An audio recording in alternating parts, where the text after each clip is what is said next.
Ladies and gentlemen, welcome to another episode of League Chat with the Stat. Thank you for joining me again on another episode this week. Just covering all things around 24. But guys, there's so much to get through this week. We're covering, as I said, all things around 24. We're covering the dramas between Latrell, Mitchell and Joey Manu. We're talking about the big beef between the Roosters and the Rabbitohs and only how that's only going to intensify. We're also going to be talking about some ludicrous rule that was almost brought in for the finals. So much news to go through. A lot of people talking about different things in terms of signings, and a lot of clubs come out and released a bunch of players. So, guys, a lot to get through. So much is happening. I appreciate you joining me again for another week. Let's get right into it. Let's go through first the ladder in the current standings at the moment. Storm and Panthers tied on 42 points in first and second. Rabbitohs third on 40, and the Seagulls climb up to fourth on 32 points. Tied with Eels and Roosters also on 32, fifth and sixth. You got the Knights on 26, who have solidified themselves in the top 8 there, and Sharks on 22. That's the top 8 there. Then you got the Raiders on 22 points as well. Titans on 20 and 10th. Warriors, Dragons, Tigers sharing 11th, 12th, 13th, and 18th points. Cowboys are 16 points. Broncos 14 and Dogs 6. So not much changing there at the bottom half of the 8. But a lot changing in the top with so many other things happening in the moment in terms of rule changes as well. So we're gonna talk everything. I'm going to get right into it. First things first, Knights 15-14. Now, I'm not going to lie, this game was pretty sloppy from both sides. I still don't understand how the side that the Knights have and the side that the Titans have are both, they can be so much better. I mean, when you look at both sides and you take a look at the Knights and what they have in their spine and their forward pack and some of their backs, you think that they can put a side like the Titans, pretty decently away, but they're so even and they're both so mediocre. The Knights only getting away with a Mitchell Pearce field goal with like 10 to 20 seconds to go. But they get their fifth straight win, the Knights. They're starting to build some nice momentum heading into the finals. Gold Coast Titans were very poor.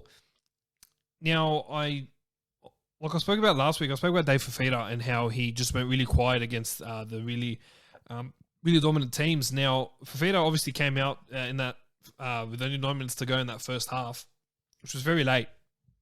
Someone like Fafita should be playing 80 minutes, but they've brought him out 9 minutes to go in the first half. Cameron straight away scored a try. But the disappointing thing in all this was, why he wouldn't come on earlier and just dominate the way he did. He could have scored another try, maybe set up another one as well. But the Titans, the big selection point here for the Titans is that they went and chose Tyrone Peachey.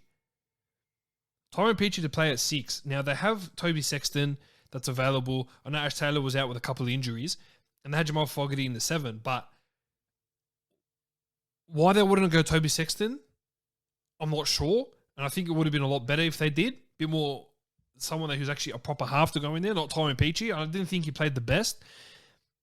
He gets another crack this week, but which we'll get into a bit later. But when you have Sexton available, who's played some really good football in the games that he started to replace Fogarty, you'd think that the Titans would use their brains a little bit more and go with Toby Sexton. Why they didn't, I don't understand. They've gone with Tyrone Peachey, and look, the Titans didn't go that well at the end of the day. They were pretty sloppy at times, and this game was very poor viewing for a Thursday night game, I'll be honest. But look, in terms of it all, Titans hanging by a thread. They have to win this week to get any chance of making the 8. The Knights have solidified themselves, so if they lose this week, they're still in it regardless. But the Knights are building nicely. They're having all their players on the field, and the importance of Mitchell Pearce to the Knights side is invaluable. I mean, him being rumoured to go to Raiders or Bulldogs or Catalans Dragons, he's been playing some great football there at the Knights, and I think he should just continue to do that and continue to try building something there for the Knights over the next few years.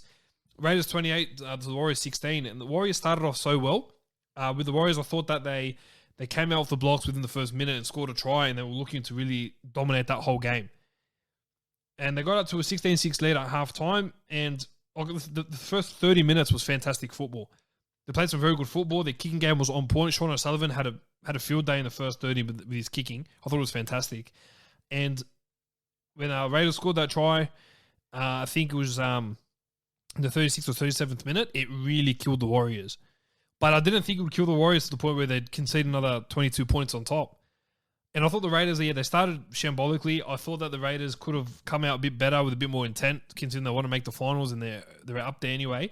And then something switched in the second half and things just started to click. Jordan Rapana stepped up with a try, a couple of line breaks, 260-odd meters. Bailey Simonson, unfortunately, going down with a groin injury, paved the way for Nico Klokstad to go back into fullback, which pushed Rapana out to the wing. And Nico Klokstad got some good game time there at fullback and back into the preferred position that he plays and started to play some very good football. But the Warriors, they just dropped their heads.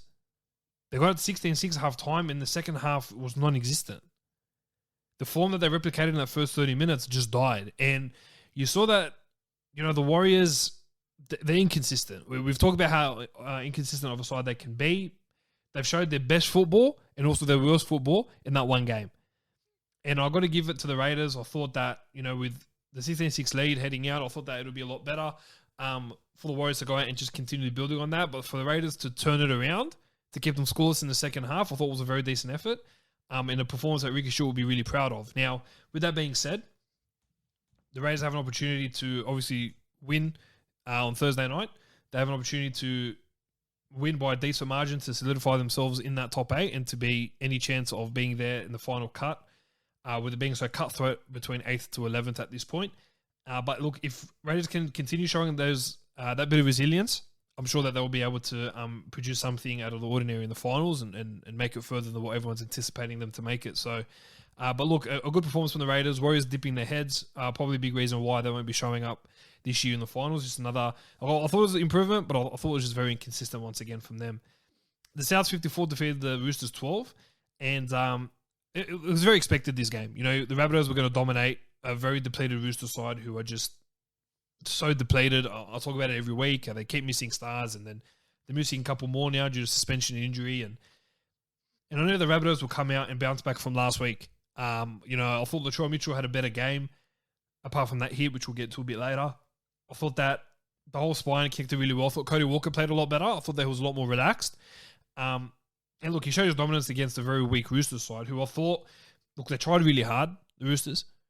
For a while there, it didn't seem like they were actually going to get smashed. And then the last 20-odd minutes, Souths really just ran away with it. The Roosters doing all they can with the side that they've got. I'm not going to put any hate on them. And I'm not going to just bag them out for whatever reasons I have. They're playing in exceptional circumstances. And they're still sitting, in the top 8 still. So big credit to them. Sitting just outside the top 4 is absolutely impressive. And look, as I said, the Souths were going to dominate. They did. They bounced back really well. And it gives them a bit of momentum heading into the finals there. Cowboys 38, defeating the Dragons 26. Now, good glimpse from both sides. I got good glimpses from the Dragons to start off with. I thought, the first half they were pretty impressive. I like their new combination, Tyrell Sloan, Junior Manu. I thought these boys coming in. Jaden Sullivan played hooker, which is a bit out of the usual for him. But I thought they all played really well together. And I thought that it just showed that the Dragons do have a bright future.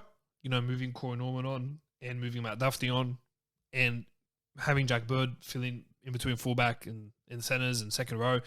So they've got a good squad there to build on. They do.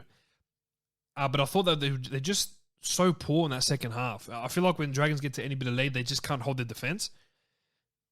They don't seem to be able to defend with their life. The Cowboys were very poor in the first half. And then it was like 4 tries in 15 minutes. They just turned it on. Where that form has been all year, I'm not sure. What inspired it, I don't know. But Hamiso Tabuai-Fidow had a field day. Ben Hampton, I thought, played really well in the backs there. I just thought that the spine started to click a little bit better this game. I think Hamiso Tabuai-Fidow has become such an important piece to the Cowboys puzzle. I think when he was missing, they missed a lot of him. They missed what he could bring from fullback. But I thought it was really impressive. The Cowboys finally snapping their 10-game losing streak and finally getting a W, which was good to see from them. Dragons have now lost 7 straight, and it just sums up from the year that they've had. It feels like they haven't recovered from the barbecue fiasco. And look, even though they were a very, very far-fetched chance to really make a crack at the 8, I still think it was disappointing to lose to a side like the Cowboys, who have been very poor all year. So I think there's just a lot going on at the Dragons that they just need to refresh, get this last game out of the way, refresh, and then move forward. I just think because they've had so many distractions this year, and I just think that, with a fresh start, fresh preseason, a lot more new faces coming in, they can shake up their side a little bit and just start afresh, and Anthony Griffin can have a second crack at trying to build the squad that he wants to build there at the Saints. The Sharks 24 defeated the Broncos 16. not the best win for the Sharks, but they get it done. I think they just find ways to get it done, and it was good to have that done in this game. Look, it did get made a lot easier. The Broncos, I thought at stages they played okay. I know that for the first 5 minutes of the game, they didn't have the ball. I know that, and they just kept fighting and kept fighting, but it doesn't get made a lot easier. Thomas Flegler, look, love him. He reminds me of Jack Etherington, big aggressive player. Loves his football, and gives everything he has, for his side. The only problem I have with that though is he's always in the judiciary. He's always being suspended. Now he just accepted a 4-game match suspension, which will rule him out for the first 3 weeks of next year. Which already, if Walters wasn't under a lot of pressure, he's now under a lot more pressure. I think he can turn down his aggression. And I think if he does that, or keep the aggression there, just tone down the way he hits and collecting him too high, it just saves them, saves the Broncos, having him away from their side because he brings a lot to the team. But I just think that, I think Brendan Piakura coming in, making his debut. Poor bloke copped a late hit. Gave a late hit onto one of the Sharks players and got sent for 10 as well. Like, they're very good aggressive players, but if they just know how to utilize it properly, Broncos have the best young up-and-coming forwards in the game by far. They've got some great talent there. They've also recruited a bit better. But I just think the Broncos, they just couldn't match it at times. I thought Milford had another great game. I really did. I thought he played a lot better. Again, like I always said, he's a player that just needs to play his own game. Don't put him under any sort of structure or trying him to lead a side. He ain't going to work. And he can dominate and he can play really well. But in his case, the Sharks get the 2 points here. Beat him 24-16. In the time of Thomas Flegler's sin bin, Sharks went and scored 2 tries. And Broncos were up 10-4 at that point.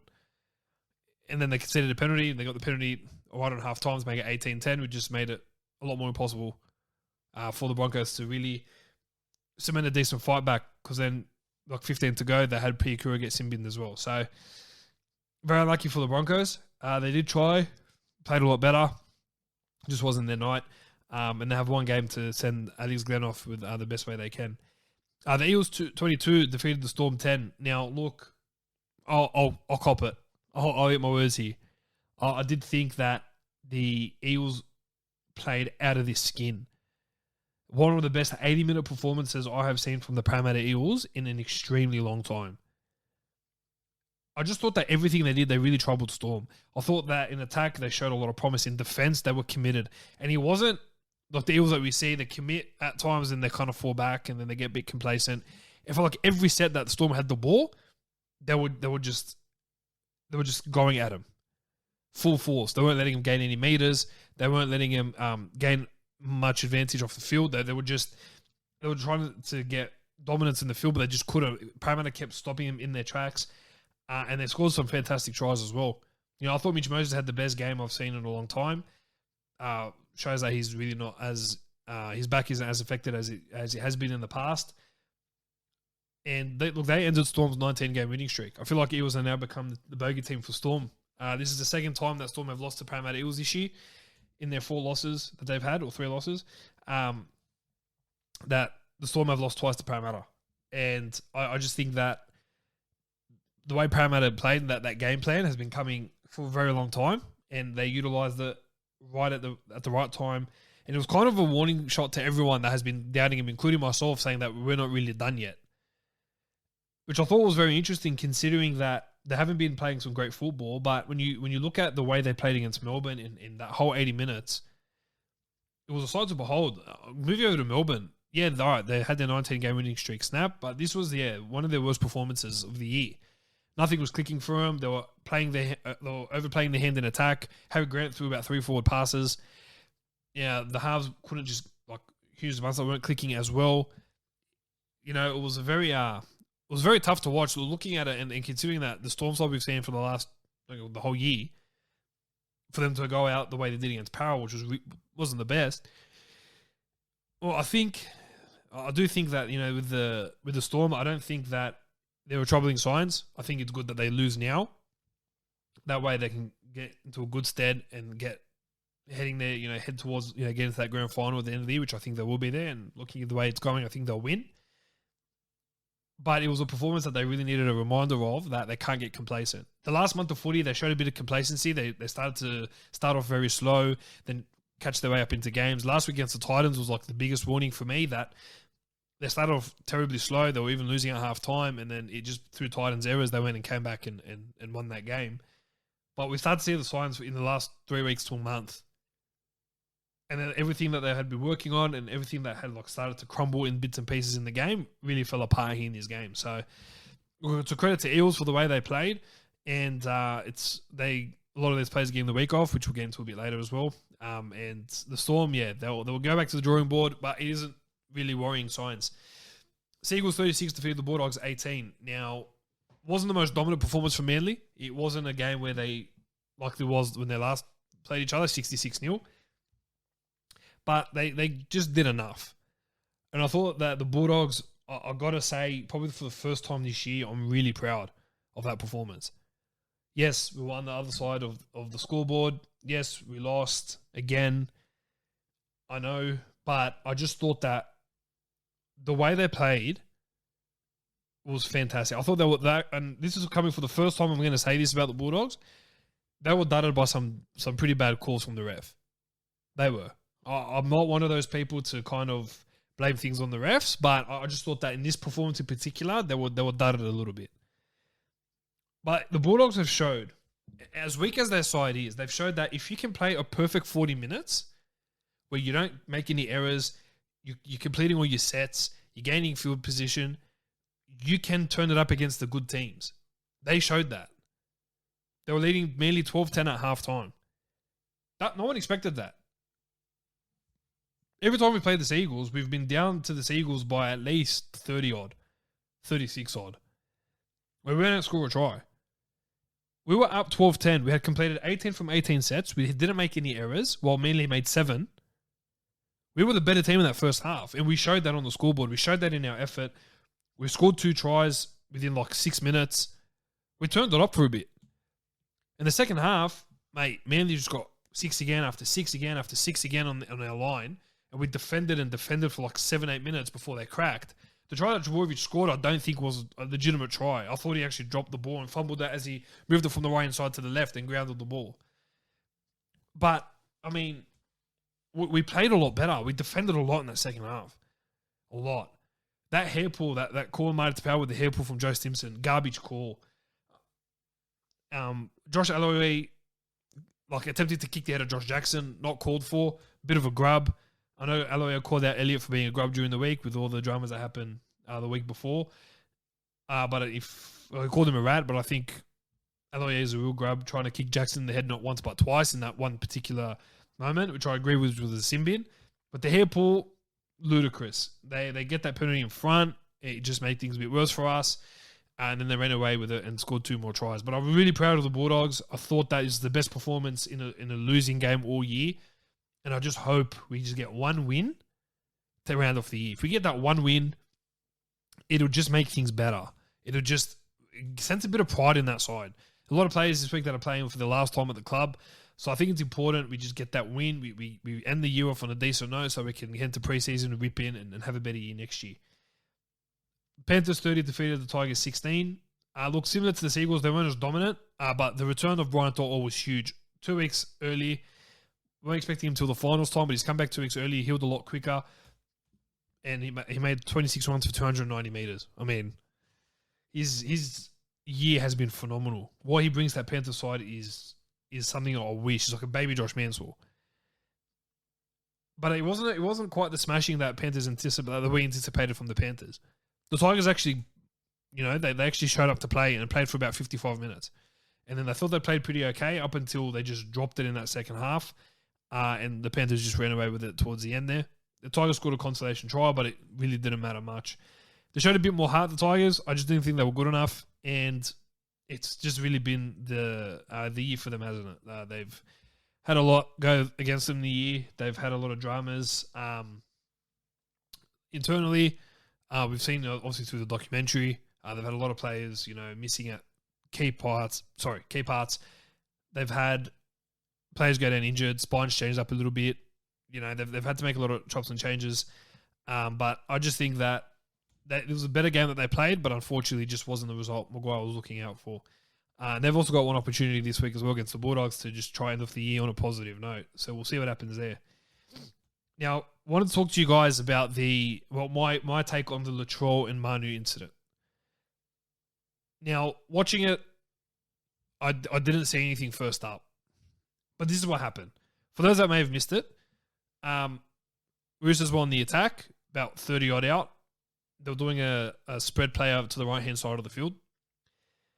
Go through to the hands of Walker, to Tedesco, gives the ball to Manu. Manu tries to get the winger to cut through so he can cut through the outside, give the ball off to the winger so he can go score. As Manu's made a bit of a half break, he's trying to look for options to get the ball offloaded. The Trolls come in, blatant shoulder charge, collected him straight in the face. So as he's offloaded, he gets collected in the head, kind of stays down a little bit because he's just been obviously collected right here in the cheekbone, shoulder straight to here. But then he stayed down for a little bit because he obviously couldn't fathom what just happened and just because he was so hurt. Then the play continues and then the tackle is made. The problem was the play kept continuing for 2 more tackles until the ref realised that they needed to stop the play because Manu was down. Manu gets up with the trainer, walks over to Latrell and tries to have a bit of a beef with him. Like, mate, what the hell's going on there? Why'd you hit me the way you did? Why'd you come out with me straight with your shoulder? Latrell acted like an idiot. Nah, I didn't come out with your shoulder. What are you talking about? When the replay showed that Latrell had collected him straight head first with the shoulder, you look at it first instinct and you think it's a send-off. It was, like, you got to check it out. If you haven't seen it, go check it out. Go on YouTube. It'd definitely be there already. The way he hit him straight in the head, it was straight send-off. It's not even up for debate. My opinion is that it's not up for debate. It was a clear send-off. They see the replay. Ashley Klein on the field says, yeah, all right, Latrell, you're off for 10 in the bin. 10 in the bin for that hit. How? How could they have caught 10 in the bin? Bad call. Latrell starts walking off, and at this point in time, there's a bit of a melee. Like players are coming, getting in because Manu's gone around again, gone to Latrell and mate, can't believe you serious? You really you really have gone in with your shoulder and you've done it again. Latrell's acting all tough, done nothing wrong. It just infuriated me. Like, I just couldn't understand how Latrell's seen the replay. He's seen what's happened. He's seen these clicked him in the head. Instead of realising, coming off and said, mate, look, I apologise, mate. You're right. My bad. I got you in the head. I'm so sorry. My bad. Well, the best mates, ex-teammates, my bad. To, mate, beat it, didn't even touch you, relax, and just trying to play it off. Then he comes off the field, cops a bit of lip from the players on the bench. Angus Crichton, JWH, Brent Morris, I think it was, Josh Morris on the bench, like copying a bit of lip from them. 100%. He's just got a shoulder guy in the head and he's acting like nothing's wrong. Starts giving a bit of lip to Warrior Hargraves. So they start going off a bit. Robinson's on the touchline, by the way. Robinson's on the touchline, watching everything from the touch. He's not up in the box. And, just watching this all unfold and the way the play went, the ref should have, 1, sent him off, 2, called the play the second he went down. The touchy had notified the bunker, and the bunker, it took them 6-7 minutes to review it. You look at it once, it's a send-off, you move on. If the touchy's called for play to be stopped, the ref just kept continuing the play after the tackle had been made, so they went on for another 2 plays. The refs, they dropped the ball there. Then, Trevor Robertson goes to the press conference, says if you can't do the bunker up, blow it up. The whole thing's a circus. It's like they have circus music going up when everything happens against them in particular. He said a lot of factual things. Then they come around, then they'll say, all right, you've copped a $40,000 fine. For what? Tell them the truth. Copped a $40,000 fine purely because he called the NRL's bunker a circus. They've told him to drop the ball many times. He made his feelings very known. And because players were on the sideline involved and they shouldn't have been on the sideline when everything was going on, and JWH shouldn't have been giving lip to Latrell, and Latrell's copped 6 week suspension.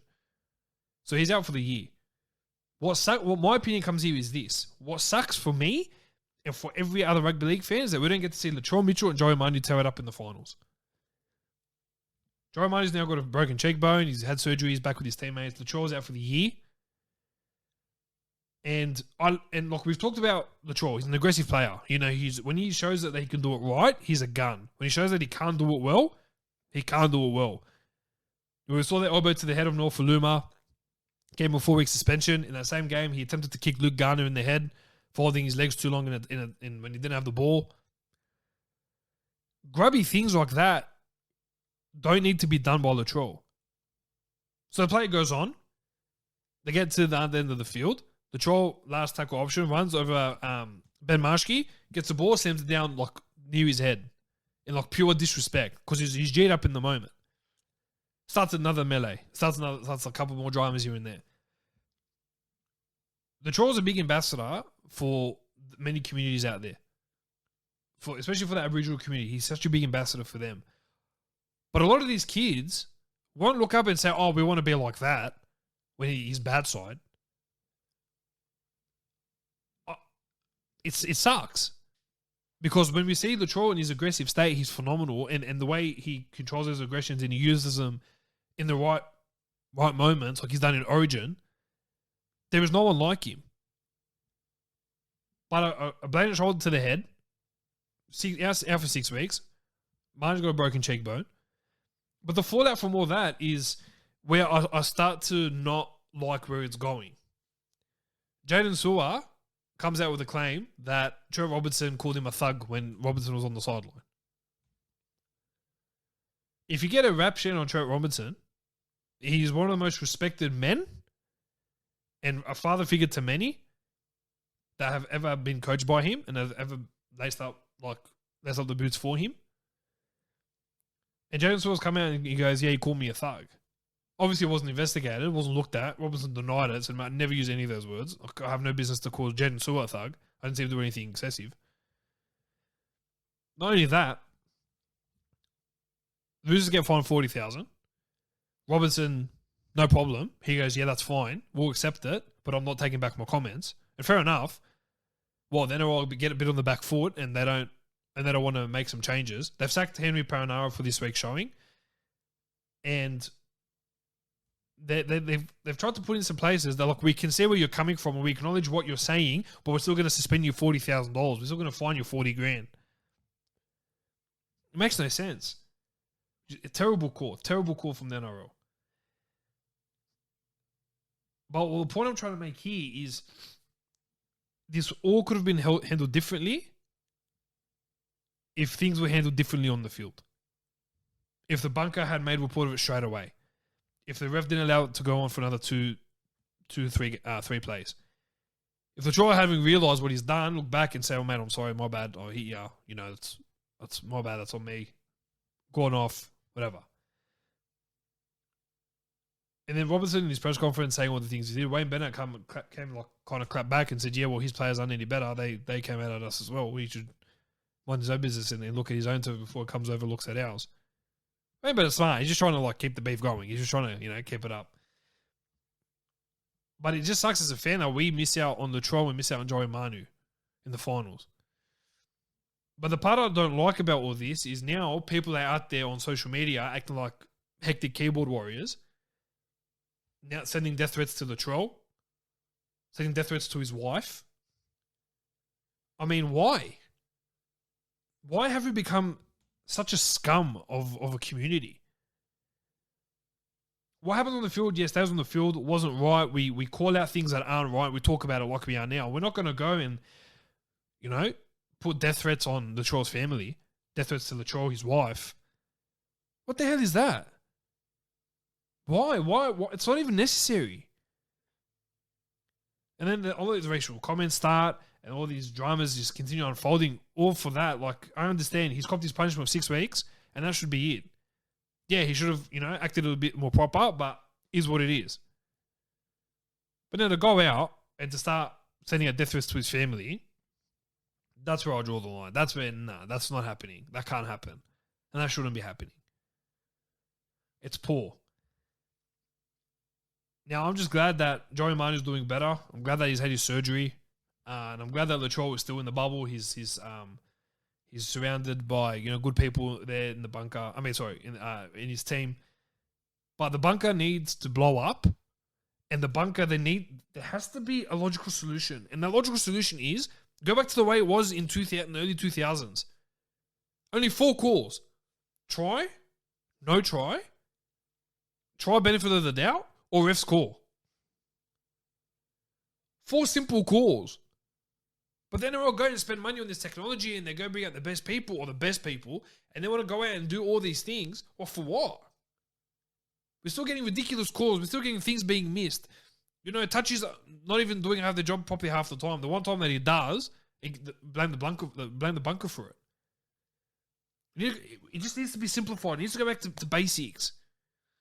But the game has become so complicated and so defense driven, and teams are always on the attack, and that's why there's so many blowouts. But the point I'm making here right now is that the bunker needs to be scrapped and go back to an old school video ref. The ref needs to make a call in the field if he sends it up. None of this whole I think it's a try. I don't care what you think. Take a shot to video ref. Let him tell us what he thinks. Have your opinion in your mind. When they go down and say ref's call, boom, give your opinion and then continue play. Controversial, people boo, it is what it is. But there were a lot less dramas with not the best camera work and all these videos and different angles compared to what we have now. We have everything and more, and we still get decisions wrong, and we still get things wrong. Look, I just hope that Joey and Latrell can really fix up and mend their relationship. I mean, they're best mates. Things are very, tensions at an all-time high. Everything's kind of, crazy at the moment. But that's my take on that. I just think, had Latrell handled it a bit better, I think this would have been all, not as bad as it played out. And I thought that if the ref kind of jumped on it straight away, stopped play, taking the time to review, send him off, make the right call, a lot of this would have been avoided. News around the NRL world, guys. Now, there's this talk about Payne Haas in his contract debacle and between the Broncos. That came out last week, said that he was just re-signed for another 3 years, which was denied by the Broncos and denied by a few other people there. The debacle there isn't with the club. It's not like that Payne Haas has an issue with the club. Payne Haas currently has an issue with his management because he's trying to get out of a deal with his management, but his management want to kind of stay on and get their 7% cut or 10% cut, whatever is agreed upon. So once Payne Haas ditches them, he will stay at the Broncos. He'll be there for life. I don't see him going anywhere else. I think it's important he stays in our game, and I think he stays at the Broncos. I think what he can build there would be special for them. Josh Dugan was fined $50,000 for making 2 trips up to Lithgow. Now, he was trying to say that he's been residing there. He's currently not in the bubble. With that being said, he's been fined $50,000 because he then lied to cops and admitted, yeah, look, I'm going up just to get away from Sydney or whatever, which was very poor. His contract may be ripped up from this, and he hasn't been looked at by any other NRL clubs or any Super League clubs in general. I'm not sure if rugby union's got a bit of a hold on him there as well, but there was a bit of interest there, but that's kind of dropped off. And Adam Elliott has been fined $10,000 for bringing the game to disrepute for that bathroom incident. Now, the Bulldogs are still doing their internal reviews. There's a potential chance he could still be sacked, which we'll hear a bit more possibly by the end of the week or early next week. But I don't believe it's looking good for Adam Elliott. I think he'll be looking at the sack. Now, Wayne Pearce last week tried to come out with an insane rule for the finals. Now, we've talked about the rule changes. We've talked about how there have been so many rule changes this year and how you don't bring anything in until it's for the beginning of the season and then enforce it then and then bring it out for the, and have it set. Wayne Pearce, the genius, this imbecile, thought it'd be a good idea if opposition teams find touch, that the other team will get the 7 tackle set. So instead of gaining field position, so I'll make it a bit more practical. So say it's Penrith against Bulldogs, for example, and Nathan Cleary, they've gone through their 5 tackles, and the last tackle, Cleary puts a kick in the sideline just to kind of slow the play down, get the big boys kind of refreshed a little bit before they have to defend again the Bulldogs coming up on their line. What Wayne PC was trying to bring in was, okay, cool. So if Nathan Cleary kicks the ball and it's not a 40-20 and he goes out, Bulldogs should get a 7 tackle set. All on improving the spectacle. Is this guy a clown? That is by far, one of the stupidest rules I've ever heard. I mean, the fact that this guy even considered it and even considered bringing it to the NRL is a farce. He's lost it.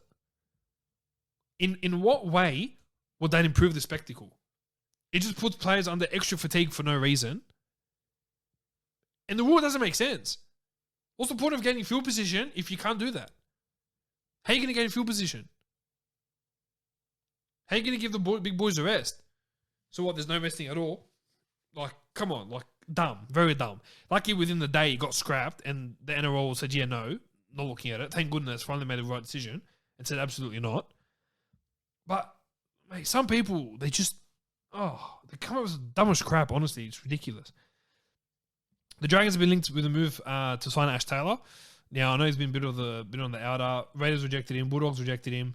Titans have not looking to re-sign him. He could go to Dragons at a cup-based deal, so the Dragons are looking into that at the moment. Justin O'Neill has announced his immediate retirement from rugby league due to chronic knee issues. He's a two-time premiership winner for the Melbourne Storm and the North Queensland Cowboys. And he's been a valuable member of the NRL and has been a good player in both those respective sides. And he's achieved quite a bit in his time as well. So all the best in retirement there, Justin. And it was good to watch you run around and win some premierships, take that under your wing there. So it's good there for you. The Titans have signed Aaron Booth, the Melbourne hooker, for season 2022. He will head back to Queensland and he'll get a crack at the starting 9 jersey there for the Titans. Lachlan Lewis has been stood down for the rest of the season for attempting to sell a UE boom given to him by the club on eBay. Now, he's come out saying it was just a practical joke, but he's gone and sold property that's not his, and what it looks like from the outside looking in is he's tried to gain a bit of profit from it. Very stupid. I mean, the guy is an okay player, not one I really rate, has no contract for next year, and is on pretty decent coin, and what he tried to do is a practical joke, obviously backfired. They're looking at some serious punishment for Lachlan Lewis. They've already told him he won't be re-signed for next year, and he's got no offers from any NRL clubs that are kind of looking at him at the moment. So, not the best time to do something stupid like that. David Kidwell and Stephen Murphy, the two Eels assistant coaches, have extended their time with the Eels for season 2022. On the Eels, they're chasing Tyrone Peachy as a good utility. I think that's a very good signing if they can get him. He's probably on about 500,000-600,000 at the moment. If they can get him about 250,000-300,000, I think he'd be a valuable asset off the bench for the Eels and kind of play that decent utility role there. The Souths are chasing Michael Cheekham, and the Dragons are looking at Marata Niukore from Parramatta Eels. Jordan Rapana has re-signed with the club the Canberra club for 2 years. Another one, Josh Morris, has announced his retirement as well at the end of the season. Phenomenal career, very similar to his brother. Started off at the Dragons, played 10 years at the Bulldogs, and finished it off at the Roosters, and won himself a premiership there. Mate, all the best in retirement, Josh. It was good to watch you as you were a Bulldog and your whole career and everything you achieved, you and Brett. And I know they're going to start a mid-strength beer now, so mate, all the best for them and all the best to that, and enjoy retirement, and hopefully it brings the best. Like I mentioned earlier, Trent Robinson hit $40,000 fine for comments made post-match against the Rabbitohs. They've accepted the fine. They still stand by what they said, but then have gone ahead and dropped Henry Perenara for this week, like I mentioned earlier. Adam Clunes has gotten a release from his deal at the Dragons and signed a 2-year deal with the Newcastle Knights. I'm not sure why, to be quite honest. They just signed Jake Clifford this year. They've got now Adam Clune. They've got Mitchell Pearce. They've got Callum Ponga, who they want to move to 6. They've got Phoenix Crossland. So already they've got 4 there. They want to move Ponga to 6 to bring in Bailey Hodgson at 1 in 2023. Don't see the need for Adam Clune signing. I feel for the guy.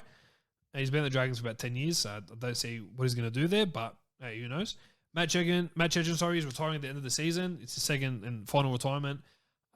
Feels threatened to kind of leave his hotel room at times because of just the way the game's gone, and he's really looking forward to just kicking it up and no longer reffing the game.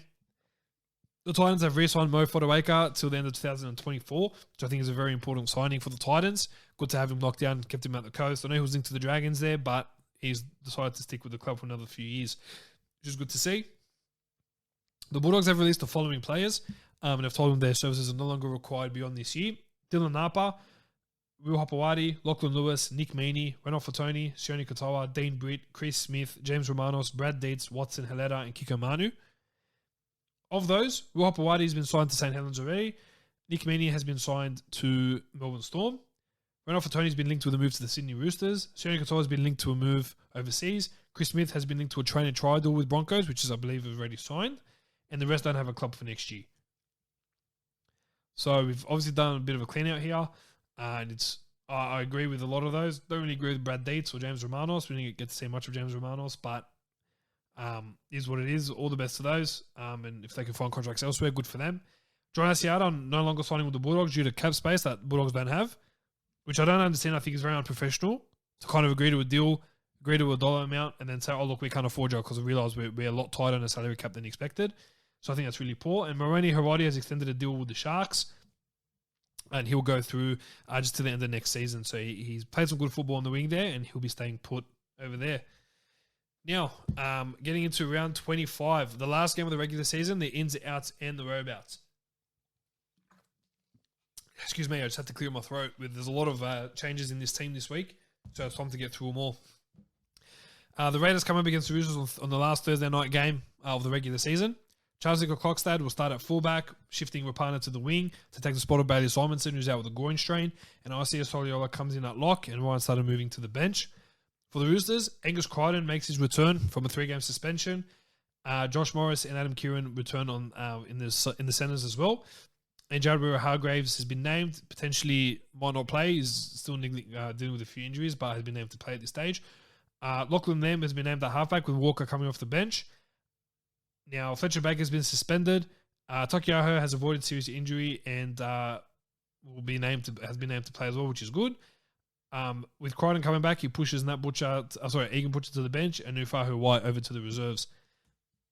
Be a tough game with Roosters getting a few reinforcements and Canberra playing the way they did. I am going to back Canberra. I think they're really desperate to cling to that final spot, so I'm going to back them by 6 points. Raiders to get that by 6.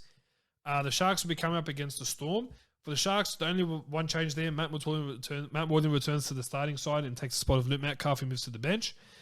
For the Storm, changes galore. George Jennings comes back from a knee injury to the spot of Josh Adokar. Nelson Sofa Solomona comes in at prop, replacing Jesse Bromwich, who's suspended for a week. Tui Kamikamika is the other prop with Christian Welch being rested. Cameron Munster takes a rest with Hines going into 6, partnering Jerome Hughes. Dale Finucane returns to the side, which sees Harry Grant move to the bench and Brendan Smith move from lock to hooker. Felice Kafusi and Cammy Bromwich have also been rested, with Chris Lewis and Aaron Penne coming in to take their spots there. And Jordan Grant and Riley Jackson have joined the bench as well. I think with all those rests there, I am still inclined to go the Storm. I'm going to go the Storm by 12 points in this game. The Eels will come up against the Panthers. The Eels, a lot of changes here. Junior Paulet is suspended for a week. And Clint Gutherson has been rested, with Hayes Perham taking his spot at fullback. Marata Niukore is also out, and Isaiah Papali'i and Nathan Brown are being rested as well. So Oregon Kafusi, Makahesi Makatoa, Bryce Cartwright, Keegan Hipgrave, and Ray Stone all come into the starting side. Samuel Loizu is on debut, and Kai Rodwell and Sean Russell take the spot on the bench alongside Sean Lane. Will Smith and Jake Arthur are the halves, with Dylan Brown and Mitch Moses being rested. Tom Opachich comes back from a rib injury and takes his spot in the centres, pushing Oldfield to the other centre, with Wonga Blake being rested as well. And the Panthers will go into full strength 1-17. I'm going to go Panthers by 30, considering how full strength they are. Don't know if it's smart of the Eels to kind of beat Melbourne there and then decide to rest half their players. So it's a bit of a tough one there for the Eels. But I'm going to go Panthers by 30. Broncos come up against the Knights. Thomas Flegler has been suspended, as I said, for the next 4 games. So he'll be replaced by Ethan Bullimore. Jordan Reiki is back in the side after rolling his ankle. So TC Rabadi moves to the bench. And Reece Kennedy replaces Brendan Piakura, who's out for 2 games for suspension. And Corey Payne and David Mead are the new faces that come onto the bench. For the Knights, David Clemmer will return from suspension, take the spot of Jacob Saifidi, who's been rested. Jaden Brayley and Mitch Barnett have also been rested, and Chris Randall comes in at hooker for Jaden Brayley, and Brody Jones replaces Mitch Barnett. Hommel Hunt will be rested as well, and is replaced by Stafford Toa. And Phoenix Crossland and Jack Johns are coming to the bench for this game. I think I'm going to go the Broncos here. I think they'll be able to hold the momentum of the Knights and give Alex Glenn his farewell game in his last game for the club before he goes off to retirement. So I'm going to go Broncos in the shocker by 8. Cowboys come up against the Sea Eagles. Ruben Cotter has been sidelined. So he'll be out with a shoulder complaint. Corin Hess comes back into the side, pushing Tamalolo back to lock. And the only changes there for them. For the Sea Eagles, Sean Kepi and Daniela Paseka come back from personal leave and the ankle injury respectively. pushing Toa for simply and Curtis Simmons into the extended bench. We're going to go Manly this game. I think Manly is just going to continue that trajectory up towards the finals. I'm going to go Manly by 16 points. Souths come up against the Dragons. Excuse me. Black Taffy will take the spot of Latrell, who's out for the year due to suspension. Adam Reynolds, Dan Gagai, Damien Cook have been rested, alongside Alex Johnston, Cody Walker, Cameron Murray, and Jai Arrow. Lachlan Ilias will come in for Reynolds at halfback. He'll be partnering Benji Marshall in the halves. Tiny Mill will take the Alex Johnston's spot on the wing. Brandon Birds will start in the centres. Peter Mamuzelis will take the spot of Damien Cook. Patrick Margo will come in at prop for the GOAT Mark Nichols, who scored a double on the weekend. How good is that? Mark Nichols will move to lock and captain the side as well. Jacob Host will start in the second row and take the spot of Jai Arrow there. And the new bench of Dean Hawkins, Tata Moga, Jed Cartwright, and Davi Moali will all play and come off the bench there for the Souths. For the Dragons, just the two changes here. Gerard Bill takes the spot of Zach Lomax, who's out for the year with a thumb injury, and Pawasa Famawasili will come in to the side and swap with Jackson Ford, who moves to the extended the reserves there. Sorry. Look, with all those players of South West, I'm going to go the Dragons by 14 points, and I think Dragons will get the W here amongst all these kids that are lining up for the South Sydney side. But it'll be interesting in the halves there. Lachlan Ilias takes the spot of Adam Reynolds, which could be a sign of things to come for the Rabbitohs next year. And I think it would be very important to see which direction they'll move with Reynolds not being the next year and being at the Broncos. Titans will come up against the Warriors. Moriaki Fotuaika has moved from the bench to start, with Tino Fa'asu Mala'awi moving to lock and Sam McIntyre going on to the bench. For the Warriors, Chad Townsend's out with a shoulder injury, and last week's game for him was the last one for the Warriors, which will head to Cowboys next year. Sean O'Sullivan will move into halfback, with Chanel Harris-Tavita coming in at 5'8", and Jermaine Tanua-Brown will come onto the bench to take the spot of Bunty Alfoa, who injured his hamstring on Tuesday. Now, I'm going to go the Titans here to win. I think the Titans will get the W and really push for that last spot. I'll lie. Actually, I'm going to go the Warriors. I actually think the Warriors will win this one. I think Tyrone Peachy at 6 is still a bit puzzling, so I'm going to go the Warriors to get the upset here. In the last game of the regular season, in the last games for these two sides, the Tigers come up against the Canterbury Bankstown Bulldogs. Kelma Tuolagi will take the spot of Alex Seyfarth, who's done his ACL. And the only change there for the Bulldogs, Corey Waddell returns to take the spot of Matt Dury, who's also done his ACL, will be out for the year and miss a lot of the preseason as well. I'm going to go the Bulldogs. I reckon if there's a game we can win, it can be against the Tigers, and I'm hoping that we can end our season on a bit of a high to cap off the year. Guys, thanks so much for joining me on League Chat with the Stat. As you guys know, we're on Facebook, Instagram, YouTube, so make sure you like, comment, share, subscribe. Let's keep the page growing. Appreciate all your support on Facebook, hitting over 330 odd likes on Facebook, which is fantastic to see. Looking to just continually increase that number there. We've still got merch going for $25 for those hats. Looking to hopefully bring out some more merch soon. But guys, just because a lot of the stars are missing this week doesn't mean you can't catch all the footy on Fox or KO or even Channel 9. So make sure you're watching all the games. Make sure you're inclined to them more, and then getting ready for finals, as this being the last games in round 25 of the regular season. Thank you for joining me. Appreciate your support thus far. And we'll speak to you next week and recap all things round 25. Enjoy the weekend, guys. Enjoy your footy. Take care.